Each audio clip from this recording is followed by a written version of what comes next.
Heyo, you're listening to Edge Coach Quip, featuring our very own Edge coaches and community, dropping knowledge nuggets to fuel your day. Hello, and welcome to episode 105 of Coach Quip. I'm Coach Robyn. I'm Coach Chris. And today we're talking about running form cues. Perfect timing. This is mid-season of marathon. Not that there's never a bad time to focus on our form, actually. And that's true for everyone, right? Whether you're a beginner or a pro or just a fan, there are always going to be things that we can do to look for and improve.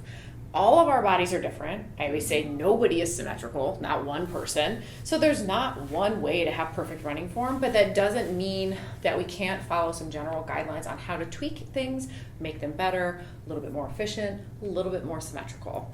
The best way to check your run form is by getting a biomechanical or run form analysis. What is that? Yes. Funny you should ask. We do those here. What it entails is effectively a coach looking at your form, usually recording you, and then suggesting some cues or changes, and then re-recording you to view those changes, maybe checking in with you 4 to 6 weeks after. The way that we roll is we get you on a treadmill. We don't tell you what we're looking for, but we have you run through your pace card. If you don't have a pace card, we help you come up with one. And we film you in slow-mo. It takes, you're really not running for any more than about a mile at a time. If you need to take breaks, you totally can. You bring in any shoes you normally run in. I like tighter, shorter, closer fitting clothing so we can see your lines. And then we get you off of that treadmill, kind of show you what we were looking for, give you a few tweaks, never more than like 2 to 4 because you get pretty flooded pretty easily. Mm-hmm. And then we get you back on, rerun you, show you the before and after, and then you get a big, beautiful write-up. And I think that's really nice to see people, people are able to see their strengths, their weaknesses, and then really where they can put those tweaks into their running. Yeah, and I think it's so important that you said that we don't tell them what we're looking for. So if you hear this episode and then want to come in for a run analysis, don't overthink it, because it's so important to just run naturally like you normally would without overthinking or trying to correct, because we really want to see you and how you run in your most original form. Like Coach Robyn just said, that there's not just one way to run properly. If you look at a pro race, you could pick any distance of pro races, there will be all sorts of running form. Yeah. There are some runners who are the fastest of the fast that I look at as a coach and go, ooh, how? Yeah. How is it that possible that they can move so quickly? But each person's body is different. So one thing that we look for in those running analysis is a couple of mistakes, right? Things that people can correct. And so I'll tell you a couple of the common ones that we see, starting off with overstriding. So a lot of runners overstride in thinking that moving their leg out further in front of their body will help them get faster. And in theory, yes, extending your stride can help you gain some speed, but if you are landing with your foot out in front of your knee or in front of your body, you're essentially putting on the brakes. Here's me looking at my foot, not that you can see my foot, but you're essentially putting on the brakes every time that you step forward. You're stopping yourself as opposed to keeping that momentum moving forward. So we want to make sure that we're not striking too far out in front of our bodies. Another common mistake that we see is a really low cadence, and cadence is your amount of leg turnover. So we're going to have some paces that we do that are naturally going to be a little bit slower of a cadence for us. But if your cadence on the whole tends to lean towards a lower number, that is an area of improvement. We want to minimize that ground contact that we're having.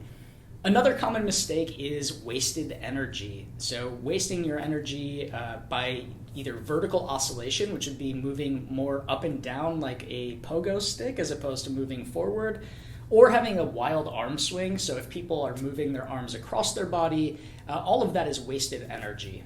And one little nugget that always stuck with me from a vertical oscillation, and again, that's the pogo stick example, is if you have a ton of vertical oscillation, like an unnatural amount, you can run over the course of a marathon upwards of an extra 10K up and down.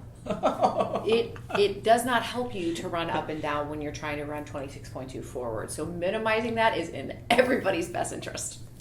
Yeah, we don't want to be running an ultra if you were intending on running a marathon. But it proves you could. So trying to think about running underneath the ceiling, you're moving your energy forward as opposed to up and down. And we have definitely all seen those runners outside passing us on the lakeshore path or on the sidewalk when we're in the car who are just boinging along, just popping up and down. We want to minimize that movement. And then the final common error that we see in running is running too stiff. So running with a super stiff shoulders or super stiff hips and having it look really robotic or unnatural. We need to make sure that we have that natural sway in our body. So those are 4 things that we commonly see in our run analysis, and all of them have pretty easy fixes. Fixes that are measurable, that you can implement slowly into your training, that won't disrupt the rest of your running. And that's the whole purpose of the run analysis, to help you improve your best run form that's right for your body.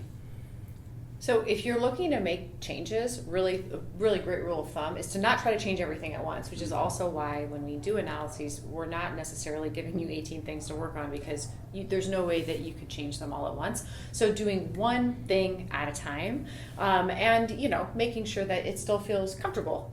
Could feel weird, that's okay, but it should also feel comfortable. Different is okay. So next up in the bonus miles, we have a checklist that will take us from head to toe of things that you can go through cue-wise to maximize your run efficiency. Stay tuned.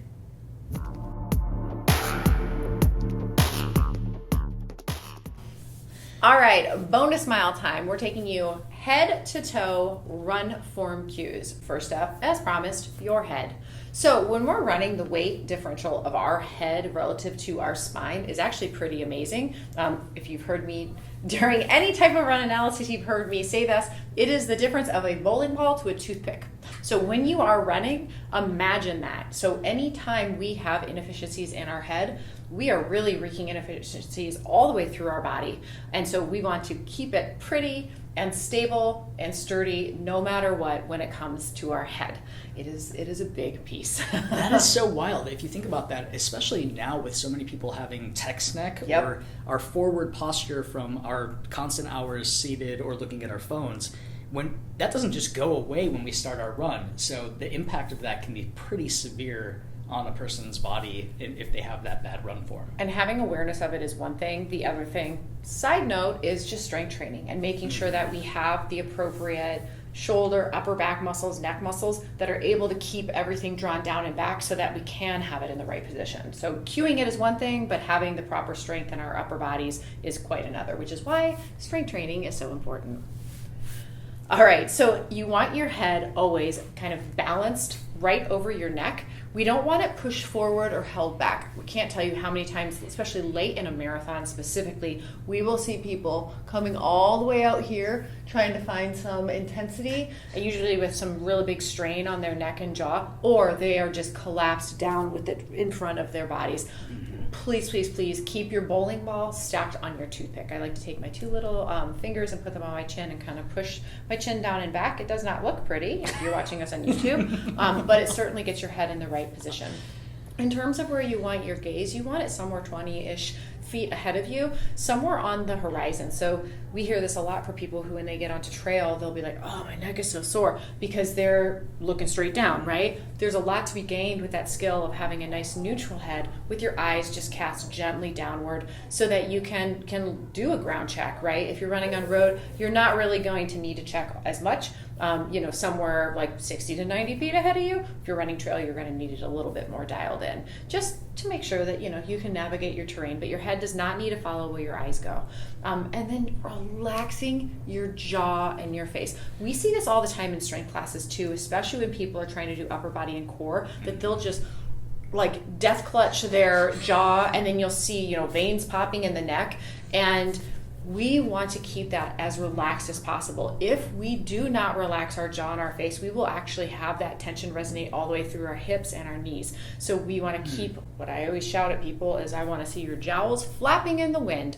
So especially when you're running hard, that is when people try to find tension in weird places like your jaw and your face. Instead, think about a nice loose jaw and that you want, I mean, if we take a picture of you, I want it to look ugly in your face. I don't want it to look like you're posing. We want to see almost like that ripple, because it means that we have some nice, easy use of that neck, and of course your head's on top of your spine, but we're not completely clenching ourselves to get there. I'm cracking up over here. I'm trying to not ruin the audio for for the listeners, but I'm thinking back to, you said the photos. If we took a photo of you, what would it look like? Yeah. And I'm thinking back to my race photos, and I have seen so many of my own personal flaws in my running form, Yeah. particularly in those getting close to the finish line photos where the form starts to break dig down. deep, yeah. Right, and some of them have been the chin up, like gasping for air. That was a strength training issue for me. Another one is, there are so many photos of me looking like my skin is falling off my face, and those are That's actually good. horrible photos, but really great run Yeah. form. In one of the things that I often tell myself is just to relax. So relax my face, relax my shoulders, relax my arms. Like just going through. For me, the biggest checklist is to relax, and those photos where my, all of my cheeks are just flopping around were actually some of my best races, but the worst photos. Yeah, we want those jowls flapping in the wind. Send us your ugly run pictures. We want to see them. Oh, that would be amazing. We definitely should do that. Please send them in. He's starting with his first. I can do that. All right, so that is about your head. Moving on now down to the shoulders. Again, relax your shoulders. We want to make sure that your shoulders are not at your ears and that your ears are off your shoulders. So relaxing the shoulders, letting them go back and down, and keeping them relaxed.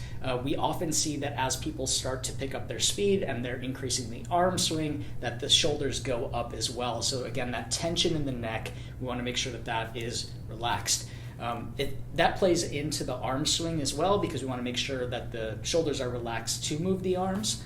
We want to make sure that we are keeping space across our chest. So for the same reason that my chin went up to try to breathe, I also probably had some rounded shoulders that were happening. So we want to make sure that the shoulder blades are back and down, space across the collarbones, so that you have a big, wide open chest to get that air in as you are hustling. I love that proud chest cue, right? Because especially when you're doing something hard, that's when, like intensity or maybe a long tempo, that's really where we're going to start to pull them forward. Yep. So as you come into those harder efforts, thinking proud chest is going to be just a wonderful reset to be able to roll those shoulders back. And upside, you can take in more air because your lungs are going to be that much more open. Yeah, and proud chest as a cue for you is not to push your chest out and like you're going to cross the finish line with it first, but more about posture, right? About being nice and tall and open and having that confident posture. And posture is so important to running form as well. All right, next up, arms. I am philosophically, as a run coach, I really believe in top down. I think that what we're doing on our upper body is really dictating what our lower body does, and that we can make some pretty amazing changes to our lower body by being aware of what our upper body is doing, which is great because our arms are closer to our head. So we are able to effectuate change with our upper body a little bit easier than trying to message all the way down to our toes. Mm-hmm. So when it comes to arms, and we can check ourselves on this first one, which is creating a triangle of light. So if you're watching on YouTube, I'm turning to the side, my elbow's driving behind my body, and I truly have a triangle from my armpit to my elbow, all the way to where my hand is closer to my waist. We want to create that triangle of light, specifically even more so at higher speeds where we're needing more power behind our body. Here's a pro tip. If you're ever tired in a race, think about triangle of light and driving your elbows back. If you drive your elbows back forcefully, your legs have to follow. They have no choice. You are creating a slingshot and they have to follow through. So that is your nugget for the entire day. You can probably stop listening now. but don't. All right, next up, on those elbows, we want them relaxed. So again, when we go for the triangle of light, we don't want to create a lot of tension, specifically in that bicep through the elbow, but we do want it to have a nice kind of relaxed state and have it feel almost like fluid. It's part of the swing. We're moving, essentially, it's a pendulum, right? That's moving from your shoulder in the opposite leg. You don't have to worry about that opposite leg rolling through. Your body knows what to do. But that is what's happening. So think about, you're holding it at the top from your shoulder and it's literally swinging back and forth, back and forth, back and forth. Mm-hmm. In terms of where your arms should be from the front side is we do want them, right? Our waistline is a waistline for exactly that. It's meant to kind of have our arms swing through, whether we're walking or running through that specific area. So you don't need to like shove them into your sides, but we don't want them. On trail, especially when I'm trying to find stability, I'll be a little chicken wing and have my elbows flapping out. Not so helpful. You need it a little bit for stability, but I definitely overdo it, and I have to tell myself, get your elbows tucked, back in, right? Yeah, little baby chicken. Our runners will actually cluck at me sometimes. So we want them actually grazing by our side. You should feel them, especially if you're on a pretty navigable terrain and you're running fast, like a 5K, you should feel them right there. And really thinking about the fact that your arm swing is driving what's happening with your cadence, which we'll get to in a second, but we need your arms to dictate what the legs do from a turnover standpoint. So when in doubt, drop and drive. Yeah, I think hearing you do a run analysis where you told a runner to sync up their arms to the cadence instead of syncing up their feet kind of changed my perspective on that. It was such a helpful tip because oftentimes when we're thinking about picking up our cadence, we're thinking about matching our footfalls to that step, to try to increase our speed. But really, we drastically underestimate the amount of impact that the arms have on running. So also a tip for folks to do your strength training, because you might be thinking about running as a lower body exercise, but it is so much about being able to have those muscles in your back to keep that posture, your arms nice and strong. So total body workouts, strength training is where it's at. There's one tonight at 6 p.m. Okay, next up is your hands. So what do you do with your hands? We want to make sure our hands are relaxed. No little fists of death. We should not have white knuckles. We need to make sure that we are not clenching our fists and wasting energy here when we need the energy in the rest of our body. You had a potato chip trick. What is the potato chip trick? This is a great one to always think, because again, similar to what people do with their jaws, to your point, they'll a lot of times try to find some intensity in their fists and all the way through their wrists, and that, let me tell you, definitely goes all the way up to your shoulder. Yeah. So when you are pressing the pace or needing to focus on keeping something loose, thinking about holding a very thin Lay's, right? Not like a big chunky tortilla chip, but something very kind of fragile and thin in between your middle finger and your thumb, and that is really kind of the correct running hand. That's how much tension we should be applying. Not a lot. Keep the chip. Yeah, so a loose fist then depends, whatever is comfortable. But I've definitely seen runners, there are some gun runners. So is that a term? I like that. It's my term. I don't know if that's if you're listening to this, making the little gun with your hand, I definitely know that there are some like stiff-fingered runners.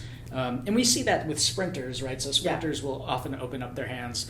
I don't know if they think it's more aerodynamic or it's just you're so focused, but that's not the way we should be running any sort of 5K or longer effort. We want the relaxed hands, and then also where your hands fall. So we want to make sure that those fingernails are kind of scraping your waistband or scraping across the top of your hips as you are driving those hands back, and that will help cue you with the appropriate level of tension in your elbow as well to make sure that that arm is nice and relaxed and just skimming your side. Putting your chips in your pocket. Chips in your pocket. All right, next up is your pelvis, right? Moving down your body. Your pelvis is interesting because as you run, remember in the beginning part of this, in the Quip part, we were talking about running stiff and how detrimental it can be. We really actually need your hips to be moving in a figure eight, right? Everything with running has quite a bit of swivel because think about what's happening. It's our opposite arm and leg hitting the ground one leg at a time with 2 to 3 times your body weight, and then having to slingshot forward to go to the next one. So we have to have a fair amount of swivel.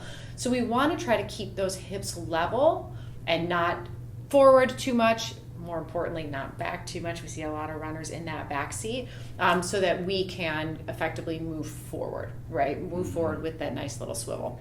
We don't need to have a huge arch in our low back. This is not to say to try to straighten it out, especially like with me, I'm pretty lordotic.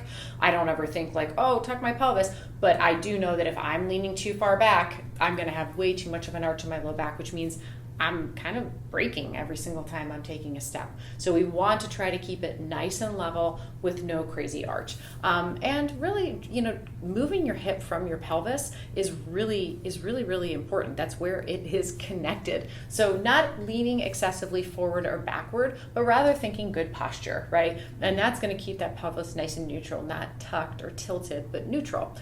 We often say when it comes to good posture that we want to pretend that there's a string pulling us up to the sky that's coming from the top of our head. And I guarantee you that if you do that before even like a stride drill, you're going to notice your pelvis just get a little bit more neutral with a very gentle little forward lean that will get you into the right position.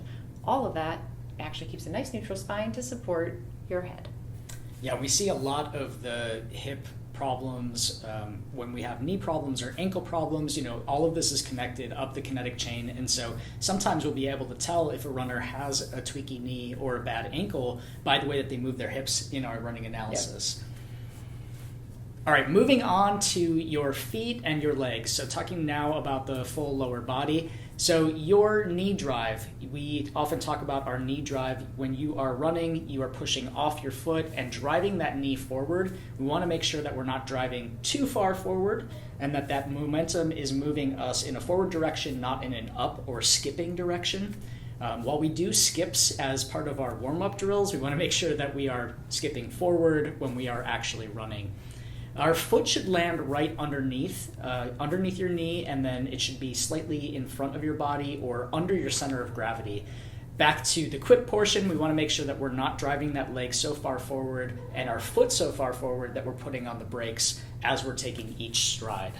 I think this is always confusing for runners, right? Because we say everyone's told heel strike is bad, heel strike is bad. There is a difference though between overstriding and a little bit of heel strike.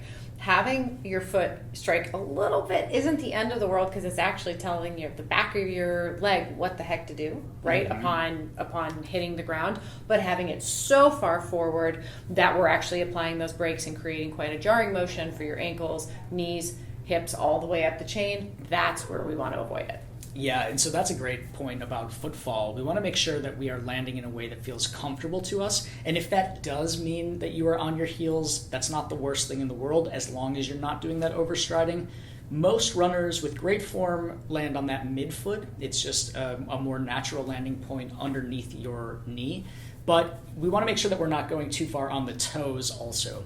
Now, again, if you happen to be a heel striker or a toe or ball of your foot runner and that works for you, then fine. Maybe that is just the way that your body works out, and we would look at the rest of the cues up and down your body for indicators of good form and places that you could be more efficient.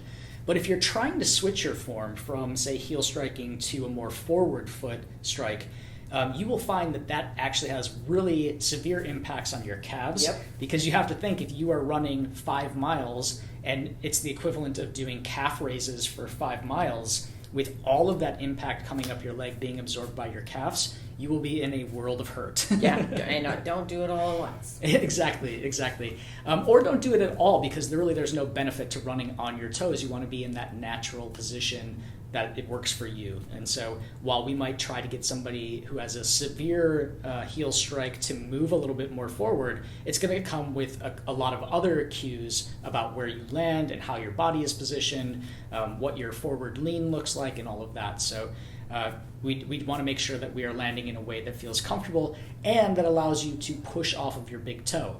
So this is another big cue as you are going through, you're rolling through that foot. We want to make sure that we're utilizing our big toe as we push off. When you're actually doing it, you might not feel the big toe push, or if you do feel the big toe push and it hurts, then you're pushing too hard. Yep. But it's more of a cue just to get you to use all of your toes and that snap of your foot as you are taking off in your stride. That big toe is responsible for 85% of your forward propulsion. Your big toe. That's crazy. It literally snaps the bottom of your foot into action so that so the rest of your body knows what to do as you're slingshotting forward. So to Coach Chris's point, making sure that you are able to adequately use your toes is super important. Also why things like toe yoga are so powerful, because we're able to isolate and drive. Mm-hmm. Google it. Maybe we'll do a toe yoga demonstration at some point. I love it. Okay, so we want to make sure that we're driving those knees, pushing off of that big toe, that our foot is landing in front of us slightly, but underneath our body and our center of gravity. And then a few more points about the legs would be just to make sure that we have hips that are mobile. And so again, back to the hips, it relates to our stride length. And so that's often one of the stretches that I probably give it to every single runner that we do an analysis for. We all, as runners, could use more hip mobility. So that's one area that will open up your stride without overstriding. And then making sure that we are limiting our ground contact time by keeping our cadence up. This is one that is easily changed, and we will do a future episode all about cadence coming up soon. But for now, we want to think about just keeping that turnover going. And we know when our form is breaking apart, or if we are getting really tired because we start to feel plotting. Yes, that we are doing that sort of Ironman shuffle more than we're doing a run. And so thinking about that cadence and that turnover can be helpful in improving your run form. All right, so to highlight, there's no one right way to run, but you can use cues to optimize your form. So think about going forward more than going up and down or your vertical oscillation. If it's not broke, don't fix it. So if you have a portion of your form that you feel good about, that you know looks good in pictures, don't touch it. Important note here is that running shoes can also impact your form, and this is so important. Probably should have mentioned it at the top, but if you have a track shoe that you're using for your speed sessions versus marathoning super shoe with a carbon plate, those are going to have very different impacts on your foot's ability to push off or how it impacts all the way up your chain. So we want to make sure that you are thinking about the shoes that you're wearing and know that your form might be slightly different in different pairs of shoes. Biggest thing, stay relaxed. A very common issue that we see is just running super, super stiff. So not allowing the body to have that natural rotation of the shoulders all the way through the hips, all the way through those legs. So thinking about relaxing, especially when you're dealing with very long or more intense efforts. Yes, so clenching down, squeezing your muscles, squeezing your fists is not going to help you go faster. We gave you plenty of cues in our bonus miles of ways that you can think about top to bottom, head to toes, staying relaxed and staying calm so that you can improve that run form and efficiency. But when in doubt, just go through the checklist from top of your head all the way down to your feet and remind yourself to be relaxed. Relax your face, relax your shoulders, relax your arms, relax your back, your hips, relax your legs, and keep it moving. And then bring us your potato chips. Right in the waistband. We're going to have runners who do that next week, probably. Awesome. Thanks, guys. See you next time. Thanks for listening to Coach Quip. Original music performed by Mend. Follow us online on Instagram, Facebook, and Twitter at Edge Athlete Lounge. Our podcast lives in the blog section of our website. Don't forget to subscribe, rate, and review this podcast, and you can check out the show notes for additional ways to contact us. Ready, set, onward we go.